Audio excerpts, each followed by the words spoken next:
رفیقان گرامی، عزیزان ملت اسلامیہ، السلام علیکم ورحمۃ اللہ تعالی وبرکاتہ۔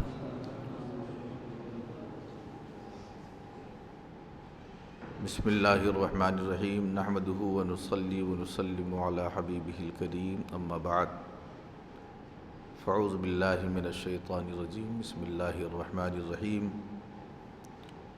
ام کنتم شہداء اذ حضر یعقوب الموت اذ قال لبنیہ ما تعبدون من بعدی قالوا نعبد الہک و الہ آبائک ابراہیم و اسماعیل و اسحاق الہ واحدا ونحن له مسلمون، صدق اللہ مولانا العظیم۔ فقد قال اللہ تبارک و تعالی فی شان حبیبہ الکریم، ان اللہ و ملائکتہ یصلون علی النبی یا ایہا الذین آمنوا صلوا علیہ وسلموا تسلیما، اللہم صلی علی سیدنا و مولانا محمد وعلی آل سیدنا مولانا محمد وبارک وسلم، صلاۃ و سلام علیک یا رسول اللہ، علیک یا حبیب اللہ۔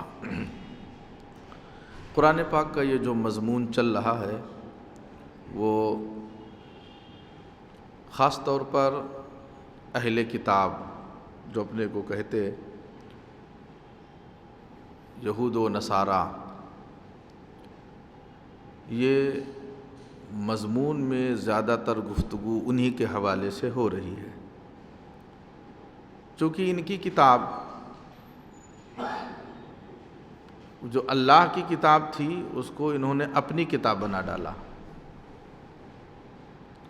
اس کے اندر اتنی تحریف کر دی، اتنا رد و بدل کیا، اپنی طرف سے اتنی چیزوں کی آمیزش اور ملاوٹ کر دی کہ اصل بات خود ان کے ماننے والے، توریت اور انجیل کے ماننے والے خود ہی اصلی بات سے ہٹ گئے اور طرح طرح کی باتیں، من گھڑت باتیں وہ لوگوں کے سامنے پیش کرنے لگے۔ اب جو یہ مضمون شروع ہے وہ اس حوالے سے ہے کہ حضرت یعقوب علیہ السلام، یہودی کہتے ہیں کہ یعقوب علیہ السلام نے اپنے بیٹوں کو موت کے وقت بلا کے یہ کہا تھا کہ تم مذہب یہودیت پر قائم رہنا۔ اس طریقے سے وہ یہ چاہ رہے ہیں یہودی لوگ کہ اپنے مذہب کی حقانیت کو اور اسی مذہب کو درست اور صحیح ہم ٹھہرا لے جائیں، اس کے لیے انہوں نے یہ سلسلہ شروع کیا یا یہ بات جوڑی کہ یعقوب علیہ السلام دیکھو ایک پیغمبر تھے اور انہوں نے اپنے بیٹے کو وصیت کی بیٹوں کو کہ تم اسی مذہب پہ رہنا، اس کا مطلب یہ نکلتا ہے کہ یہ مذہب اچھا ہے، تو اپنے مذہب کی حقانیت کو اور درست ٹھہرانے کے لیے انہوں نے یہ بات کی، تو قرآن نے تردید کر دیا، کہا نہ یہ بات ہے ہی نہیں۔ حضرت یعقوب علیہ السلام کو شرک آلود یہودیت سے کیا لینا دینا، یا شرک آلود نصرانیت سے کیا لینا دینا؟ تم تو خالص اپنے دین پہ رہ ہی نہیں گئے، وہ کیوں کر اپنے بیٹوں کو اس بات کی وصیت کر سکتے ہیں کہ نہیں تم اس مذہب پہ رہنا؟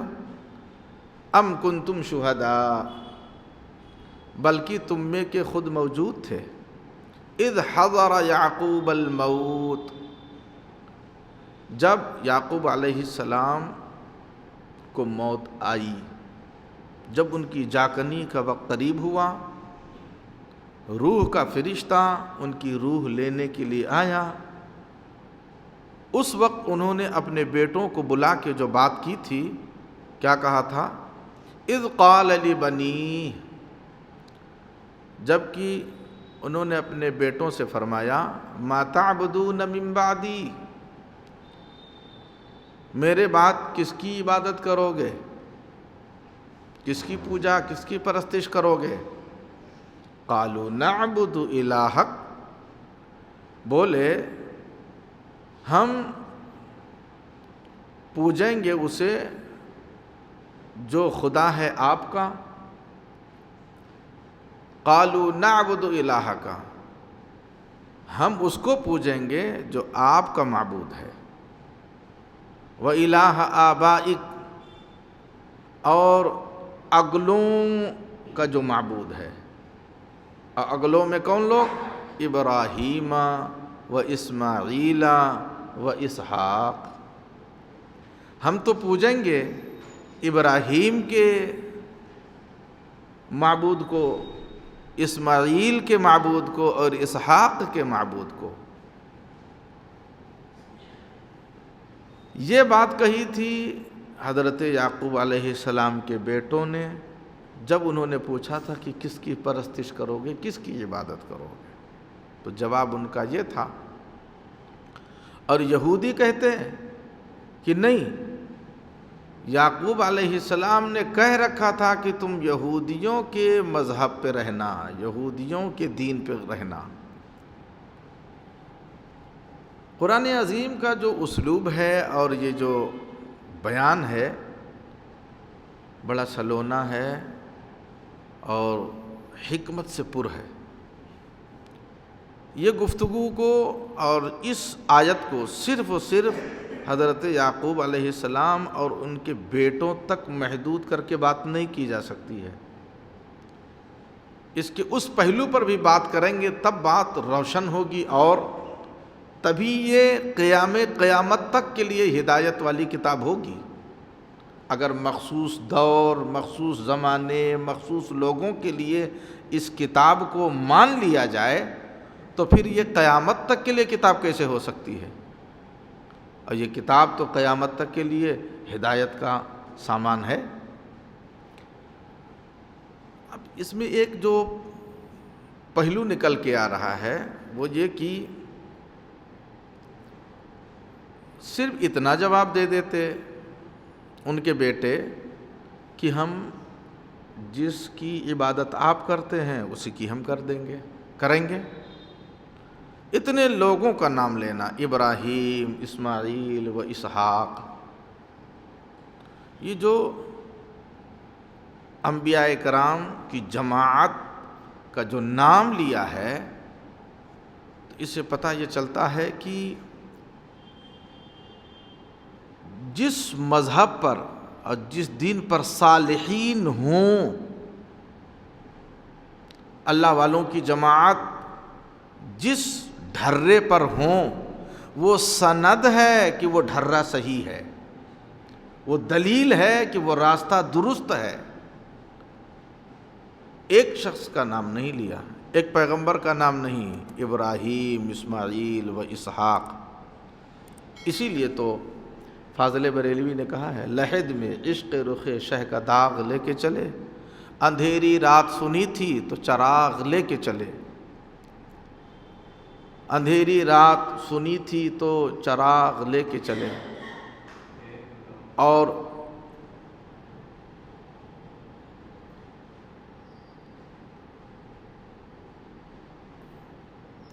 وہ کیا بہک سکے، ان کے غلاموں کا نقش قدم ہے راہ صراط، تیرے غلاموں کا نقش قدم ہے راہ صراط. وہ کیا بہک سکے جو یہ سراغ لے کے چلے، وہ کیا بہک سکے جو یہ سراغ لے کے چلے. تو حضرت یعقوب علیہ السلام کے بیٹوں نے کہا کہ ہم تو ان کی عبادت کریں گے، آپ کے معبود کی، اور ابراہیم، اسماعیل اور اسحاق کے معبود کی عبادت کریں گے. الہ واحدہ، اور وہ معبود ایک ہی معبود ہے. آپ کا بھی معبود وہی ہے، ابراہیم و اسحاق اور یعقوب کا سب کا معبود ایک ہی ہے، ہم اسی کی عبادت کریں گے. وَنَحْنُ لَهُ مُسْلِمُونَ، اور ہم اسی کے حضور گردن رکھے ہیں. ابھی بھی ہمارا بھی یہی وتیرہ و طریقہ ہے کہ ہم اسی کی عبادت کر رہے ہیں، اور اگلا جو دور ہمارا زندگی کا ہوگا اس میں بھی ہم اسی معبود کی عبادت کریں گے. تِلْكَ أُمَّةٌ قَدْ خَلَتْ لَهَا مَا كَسَبَتْ وَلَكُمْ مَا كَسَبْتُمْ وَلَا تُسْأَلُونَ عَمَّا كَانُوا يَعْمَلُونَ.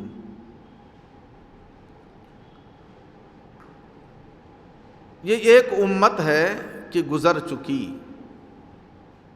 ایک امت ہے، ایک گروہ ہے، ایک ماننے والوں کی ایک پوری جماعت ہے جو گزر چکی، اس لیے انہوں نے جو کمایا ان کے لیے وہ ہے جو انہوں نے کمایا، اور تمہارے لیے وہ ہے جو تم کماؤ۔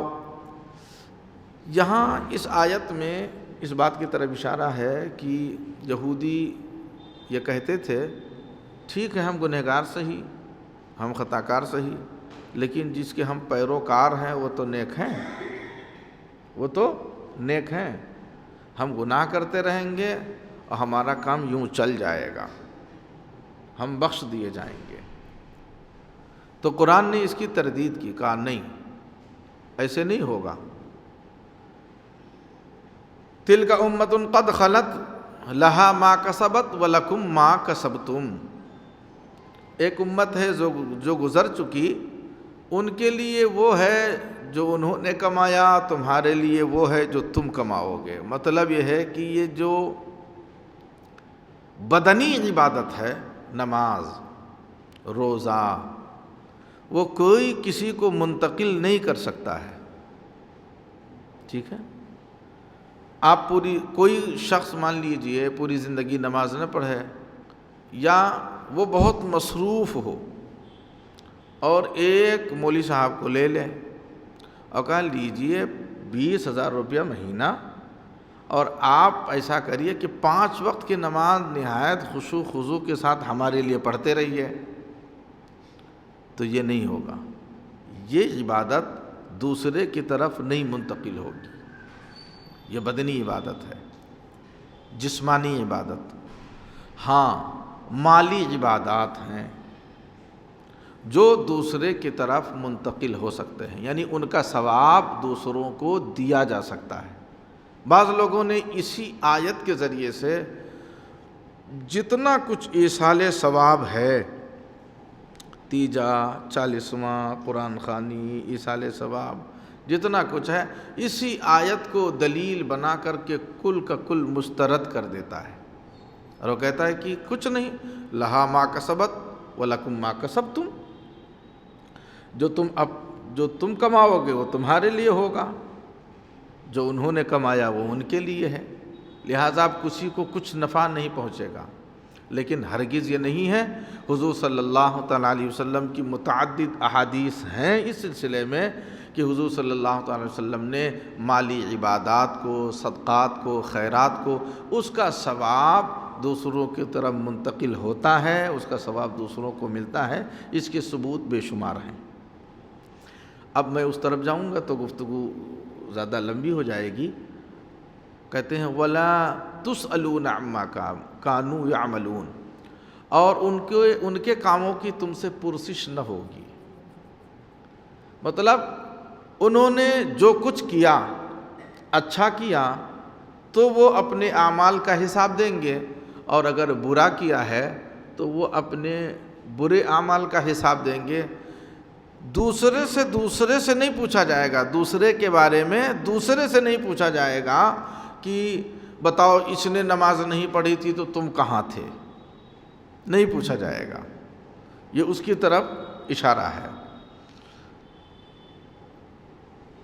عمل جو کر کے جائے گا اس کو اپنے عمل کا بدلہ، سزا و جزا اس کو ملے گی، دوسرے کے بارے میں نہیں پوچھا جائے گا۔ اب وہ مضمون الگ ہے کہ جہاں پر یہ حکم کیا گیا کہ باپ بیٹے کو نماز کی تلقین کرے، یہ دنیا میں حکم دینے کے لیے، رغبت دلانے کے لیے، تبلیغ کے لیے، کلکم راعٍ وکلکم مسئول، تم میں کا ہر ایک دوسرے کا نگہبان ہے، اس کے تحت وہ گفتگو الگ ہے۔ مر جانے کے بعد حساب و کتاب کے دن آدمی کو اپنے عمل کا حساب دینا پڑے گا، دوسرے کا حساب دوسرے کو نہیں دینا پڑے گا۔ اب دنیا میں لوگ کیا کرتے، غیبت کرنے لگتے ہیں دوسروں کے، فلانا ایسا ہے، ڈھکانا ایسا ہے، ایسا ہے، ایسا ہے، بڑی لمبی لمبی گفتگو کرتے ہیں۔ ان سے کہہ دو وَلَا تُسْأَلُونَ عَمَّا كَانُوا يَعْمَلُونَ، تم سے اس کے کرتوت کے بارے میں نہیں پوچھا جائے گا، حساب اس کو اللہ کو دینا ہے، وہ دے گا۔ آپ کیوں پیچھے پڑے ہیں؟ آپ اپنا کام کریے، اس کو اپنا کام کرنے دیجیے۔ اگر آپ سے اصلاح کی کچھ کوشش ہو سکتی ہے تو جا کے سمجھا دیجیے، اس کو بتا دیجیے، اور اگر نہیں تو پیٹھ پیچھے کہنے سے اس کا کیا بھلا ہوگا؟ وَقَالُوا كُونُوا هُودًا أَوْ نَصَارَىٰ تَهْتَدُوا قُلْ بَلْ مِلَّةَ إِبْرَاهِيمَ حَنِيفًا وَمَا كَانَ مِنَ الْمُشْرِكِينَ۔ اور کتابی بولے یہودی یا نصرانی ہو جاؤ، کتابی بولے یہودی یا نصرانی ہو جاؤ۔ یہ کس سے؟ مسلمانوں سے، پیغمبر اسلام سے۔ کہتے کہ جو یہودی تھے وہ کہتے کہ یہودی بن جاؤ، اور جو نصرانی تھے وہ کہتے تھے کہ نصرانی ہو جاؤ، اور اپنے سلسلہ، اپنا تعلق یہ جوڑتے تھے حضرت ابراہیم علیہ السلام ہی سے۔ یہودی نصرانی اپنا تعلق حضرت ابراہیم ہی سے جوڑتے تھے، اور جب ابراہیم علیہ السلام کی سیرت کو پڑھی جائے تو ان کا جو کردار اور ان کی جو توحید پرستی تھی، ان کا جو اعلیٰ کردار تھا، ان کا کردار اور ان کے اعمال دونوں میں کوئی میچ ہی نہیں ہے، بالکل کوئی نسبت ہی نہیں ہے، اور رشتہ اپنا انہی سے جوڑتے ہیں۔ تو رشتہ جوڑنے سے رشتہ تو نہیں جڑ جائے گا ایسے۔ اگر تم کہتے ہو کہ ہم ان کے پیروکار ہیں تو پھر ان کا جو حکم ہو، ان کی جو عادت ہو، ان کی جو سرشت ہو، وہ اپنانا پڑے گا۔ تو اسی زوم میں وہ کہتے تھے، یہودی کہتے تھے یہودی ہو جاؤ، نصرانی کہتے تھے نصرانی ہو جاؤ، جبکہ ان کا کوئی تعلق ہی نہیں تھا حضرت ابراہیم علیہ السلام سے۔ تو اللہ تبارک و تعالیٰ نے فرمایا کہ آپ فرما دیجئے کہ تم جس رشتے پر ناز کرتے ہوئے مجھے اپنی طرف بلا رہے ہو، میں اسی دین پر ہوں، لیکن وہ تم نے جس طرح مانا ہے ہم نے اس طرح نہیں مانا۔ قل بل ملت ابراہیم حنیفا، فرما دو بلکہ ہم تو دین ابراہیم ہی پر ہیں، ہم تو دین ابراہیم ہی پر ہیں، ہم الگ نہیں ہیں۔ وما کان من المشرکین، جو ہر باطل سے جدا اور وہ مشرکوں سے نہ تھے، جو وہ مشرکوں میں سے نہیں تھے۔ کون؟ حضرت ابراہیم علیہ السلام۔ اور تم اس پر ناز کرتے ہوئے، تعلق جوڑتے ہوئے مجھے اس کی دعوت دیتے ہو، جبکہ تم نے یہ شرک آلود یہودیت اور شرک آلود نصرانیت اختیار کر رکھی ہے، ہمارا اس سے کوئی سروکار نہیں۔ تعلق جوڑنا، اب بہت سارے لوگ ہیں، آج محرم الحرام کا مہینہ ہے، بہت سارے لوگ اپنے کو مولائی کہتے ہیں، مولا علی کا ماننے والا۔ ٹھیک ہے، کہیں، اچھی بات ہے، لیکن یار مولائی کہنے کا مطلب یہ ہے کہ مولا علی رضی اللہ تعالی عنہ کے کردار کو بھی تو تمہیں دیکھنا پڑے گا کہ مولا علی کا نظریہ حضرت ابوبکر صدیق کے بارے میں کیسا تھا، حضرت عمر فاروق اعظم کے بارے میں کیسا تھا، حضرت عثمان غنی کے بارے میں کیسا تھا، یہ تو سمجھنا پڑے گا نا، تب تم مولائی ہوگے۔ جیسے یہودی اپنا تعلق ابراہیم سے جوڑ کے ملت ابراہیمی پر نہیں ہے، ایسے ہی کوئی مولا علی سے رشتہ جوڑ کے وہ مولائی نہیں ہو سکتا ہے۔ اصلی مولائی تو ہم ہیں کہ ہمارے ہاتھ میں اہل بیت کا بھی دامن ہے اور ہمارے ہاتھ میں صحابہ کرام کا بھی دامن ہے، ہم نے نہ ان سے منہ موڑا ہے نہ ان سے منہ موڑا ہے۔ قولوا آمنا باللہ وما انزل الینا وما انزل الی ابراہیم واسماعیل واسحاق ویعقوب والاسباط وما اوتی موسیٰ وعیسیٰ وما اوتی النبیون من ربہم لا نفرق بین احد منہم ونحن لہ مسلمون۔ کہہ دو ہم ایمان لے آئے ہیں اللہ پر اور اس پر جو ہماری طرف اتارا گیا، نازل کیا گیا، اور جو اتارا گیا ابراہیم پر، اسماعیل پر، اسحاق پر اور یعقوب پر، والاسباط اور ان کی اولاد پر، وما اوتی موسیٰ وعیسیٰ اور جو عطا کیا گیا موسیٰ اور عیسیٰ کو، وما اوتی النبیون اور جو کچھ عطا کیا گیا دیگر نبیوں کو، من ربہم ان کے رب کی طرف سے، ہم سب پر ایمان لے آئے ہیں۔ ہماری یہ سرشت نہیں ہوگی یا کسی مسلمان کی عادت نہیں ہے کہ اگر کوئی یہودی پیغمبر آخر الزماں کو نہیں مانتا تو ہم بدلے میں موسیٰ علیہ السلام کو نہیں مانیں گے، کوئی عیسائی حضور کو نہیں مانتا تو بدلے میں ہم عیسیٰ پیغمبر کو نہیں مانیں گے۔ یہ مسلمانوں کا طریقہ نہیں ہے۔ اللہ تبارک و تعالیٰ نے فرما دیا ہے کہ تم کو وہ سرشت، وہ عادت نہیں اختیار کرنی ہے، وہ کریں حضور کو نہ مانیں، لیکن تم تو دین ابراہیم اور مذہب اسلام کے ماننے والے ہو، اگر ایک نبی کا بھی انکار کر دو گے تو کفر کرو گے۔ اس لیے جتنے بھی نبی ہیں ہم کسی کو اس طور پر نہیں مانیں گے، بدلے کے طور پہ نہیں مانیں گے، بلکہ جو خدا کا نبی ہوگا ہم اس کو نبی تسلیم کریں گے اور اس کو مانیں گے، اس پر ایمان رکھیں گے۔ لا نفرق بین احد منہم اور ان میں سے ہم کسی کے درمیان کوئی تفریق بھی نہیں کریں گے، ہم چھوٹا بڑا نہیں کریں گے۔ منصب نبوت میں وہ جو پوسٹ ہے نبوت کی یا رسالت کی، وہ پوسٹ ایک ہی طرح ہے۔ نبوت کی جو ڈگری ہے وہ سارے نبیوں کی ڈگری ایک ہی طرح ہے، ہاں درجوں میں فرق ہوتا ہے۔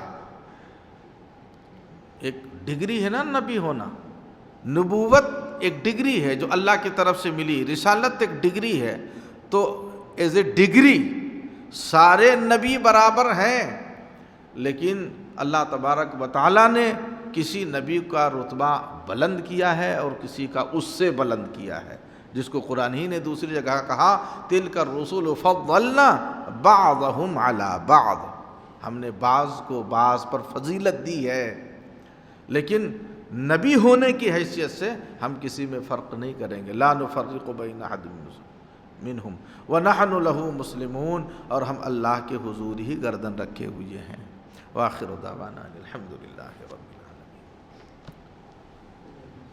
یا اللہ پاک یا ارحم الراحمین، کرم فرما دے، رحم فرما دے، قرآن عظیم کی آیات سے ہمارے دلوں کو روشن فرما دے، دماغ کو روشن فرما دے۔ یا اللہ علم قرآن سے مولا ہمارے سینوں کو روشن و تابناک بنا دے۔ مولا کریم قرآن عظیم کے ذریعے سے جو تو نے ہمیں رشد و ہدایت عطا فرمائی ہے، تمام مسلمانوں کو مولا ہم سبوں کو اسی کے مطابق چلنے کی ہمت عطا فرما دے مولا کریم۔ اور اس محفل پاک کے صدق و طفیل مولا بالخصوص حافظ قاری غلام واری صاحب کے بہن کی بخشش و مغفرت فرما دے۔ یا اللہ اپنے آیات کے ذریعے سے ان کی قبر کو روشن فرما دے، ہر منزل کو آسان فرما دے، اور اہل خانہ کو صبر خیر صبر جمیل عطا فرما دے، صبر خیر صبر جمیل عطا فرما دے۔ یا اللہ ہم سبوں کے گناہوں کو معاف فرما دے۔ یا اللہ بڑے کمزور بندے ہیں تیرے مولا، شیاطین کے مکر و فریب سے، نفس کی شرارت سے اللہ ہماری حفاظت فرما، زبان و ایمان کی حفاظت فرما۔ مولا کریم ہر لحظہ ہر گھڑی تیری رحمتوں کے سائے مولا ہماری زندگیاں گزر جائیں۔ مولا اپنے محبوب کے صدقے ہماری التجاؤں کو قبول فرما لے۔ مولا یا صلی وسلم دائما ابدا علی حبیبک خیر الخلق کلہم برحمتک یا ارحم الراحمین۔ لا الہ الا اللہ۔